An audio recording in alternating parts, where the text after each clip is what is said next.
Welcome back to another segment of Behind the Scenes of the Waltons. Today I'm going to be sharing my memories of episode 23 from season 5, The Hiding Place. If you're enjoying these segments, please do hit like and subscribe. The Hiding Place was written by John McGreevy and directed by Walter Alsman. Our guest star for the episode was actress-writer Jean Marsh. Now, Jean Marsh, a British actress that my mother was very familiar with because my mother was from England, and Jean Marsh had been a writer and star, and also one of the creators of the British series Upstairs, Downstairs, both the original series back in, I think, the 60s, and then later on, much later, they did an updated version, not an updated, but a follow-up version, and Jean Marsh also was involved with that behind the scenes and as one of the stars. So I was very impressed and a little intimidated by having this really established. She'd won multiple Emmys for that series and had been nominated for a lot of other things and had this incredible body of work. So she was someone I was really excited to get to work with. Jean Marsh played Hilary Baldwin von Kleist, who was a relative of the Baldwin sisters who was visiting from Vienna. And so they had a reception for her. And at this reception, Jason was playing classical music on their piano. And I believe he was playing Schubert, which was one of her favorite composers.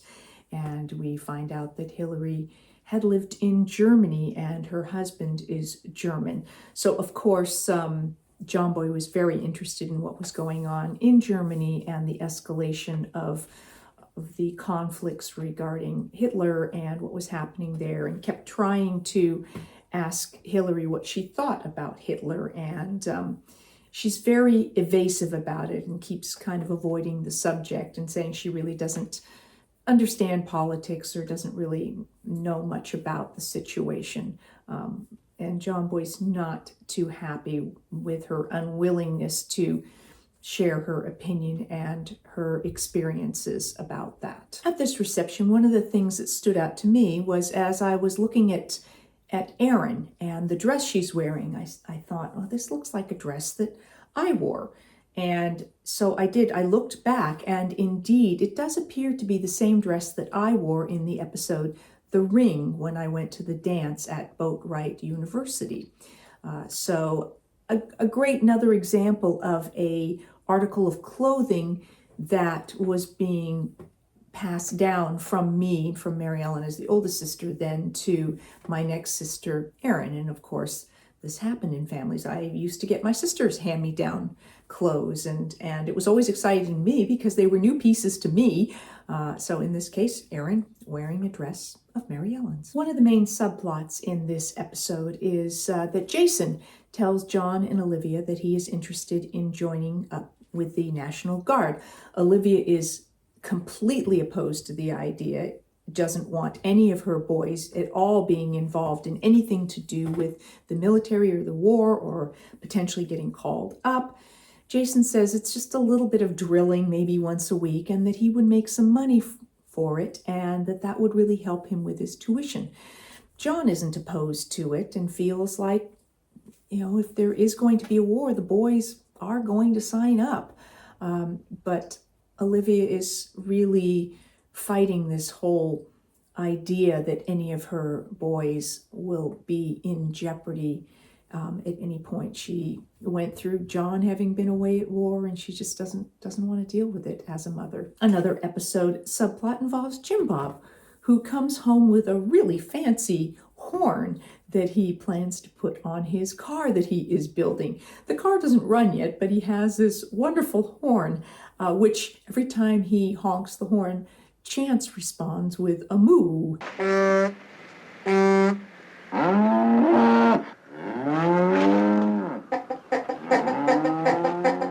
But he's supposed to earn the money and to pay back the horn, but he has it for now, and it's going to be $8, which is just a ridiculous sum of money at that period of time. And they sort of speculate that perhaps Jim Bob's car would be far outclassed by having basically a Rolls-Royce horn for it. But Jim Bob is hopeful that he will be able to work this out. John Boy makes a trip over to the Baldwins to see if he might be able to convince Hilary to give him an interview for his newspaper. She says she's not feeling up to it and doesn't come down. And John Boy is very put out about this. And I thought it was interesting that in a way he sort of seems to feel that Hilary owes him this, that it's something that she should do. And I don't know, at first that sort of annoyed me, like she has no obligation to John Boy. But at the same time, I sort of understood his feeling that what's happening in Germany is important news, and that if somebody can help share something that would enlighten other people about a situation, that maybe they do have an obligation to help shed light on it.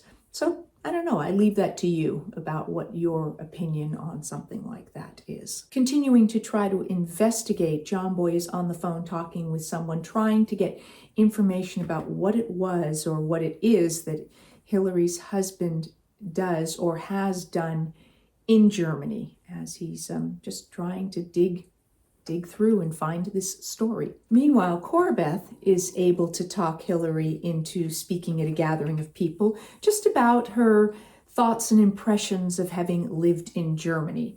John Boy's a little put out by the fact that she's willing to do this and yet wouldn't grant an interview to him. But in the gathering, she mostly talks about, it's sort of fluff. It's about, the drinking of beer and the music, and as people ask questions about just lighthearted things, when John Boy tries to ask a more in-depth question, again, she evades the question. At the reception gathering afterwards, John Boy continues to push at Hilary about politics, and she gets very flustered and finally, nearly in tears, leaves the gathering. And John Boy then realizes that he has pushed things too hard. Later on, he explains that his concerns about the escalating scene in Germany and its impact on the Jewish people, and feels that this is just important, but that he recognizes that perhaps he pushed too hard. As an apology, the Waltons invite Hilary and the Baldwins to a dinner and promise that it will not be about politics. In the meantime, John Boy has found out that Hilary's husband was in publishing and was pushed out, likely because he wasn't willing to just publish the party line. Realizing he's unlikely to be able to raise the money for this car horn, Jim Bob sadly is going to go back and return it to the junkyard where he got it from. As he's dropped off and walking through town back to the junkyard, he's honking the horn, and people get interested. People on the streets get very interested in what's going on, and they start following him. So he has this sort of Pied Piper moment where he attracts a crowd that follows him all the way back to the junkyard.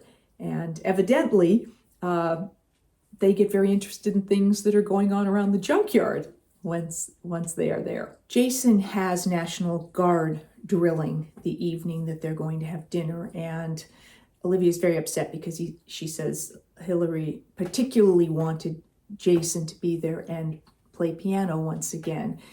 They reach a compromise, and Jason says that he will be there for part of the time, and then he will go on to his National Guard drilling.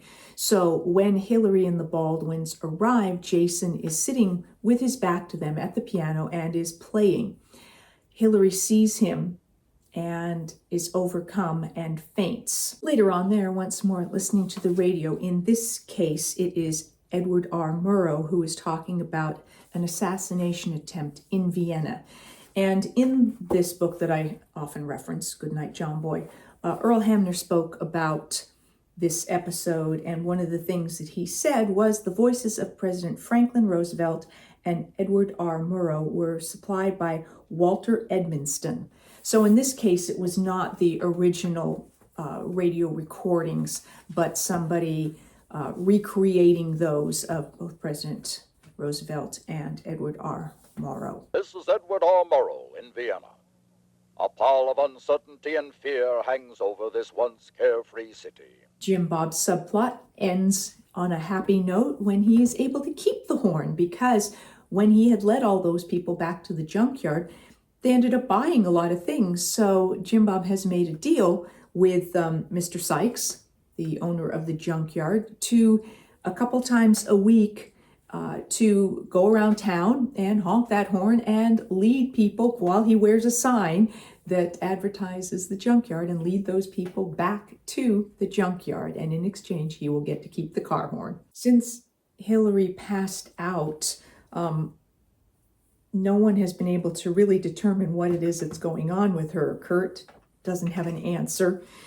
He makes a suggestion that perhaps if Jason plays music, because she seems so drawn to Schubert, that perhaps it will draw her out of this sort of trance she seems to be in. She's not in a coma, but she's just not engaging. And indeed, Jason does play. She, up in her room at the Baldwins, you sort of see her start to respond to the music, and she does come downstairs. And when she comes down, she confesses. She talks about Ernst, her husband, and that he has stayed in Germany because he is trying to make a difference, but that he feels that he can work with sort of within the system, but help bring about some positive influences.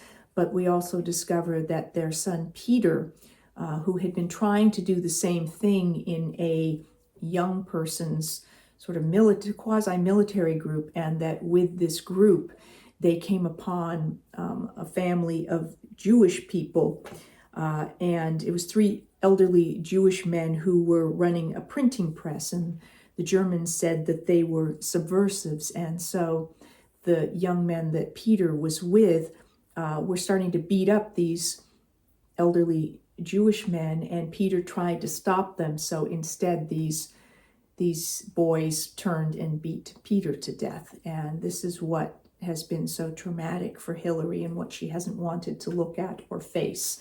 And seeing Jason then in this uniform with that music just was too much and brought it all back for her. So Hilary actually thanks John Boy for what he's doing with his newspaper, for letting it be known what is happening over there, and for encouraging people to not hide and stick their heads in the sand, because she does recognize that this is very important with everything that's going on and how dangerous the situation is becoming. An interesting side note on this episode is that our director, Walter Alsman, actually was German.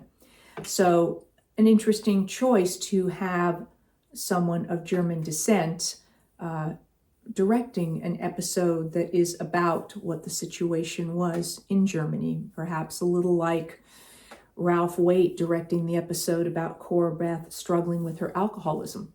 So were these all intentional moves on the part of the production company? It's highly probable. And perhaps they were looking for that extra layer of understanding and insight that might bring more truth to the episodes. That's what I have for you for this episode of Behind the Scenes of the Waltons about The Hiding Place.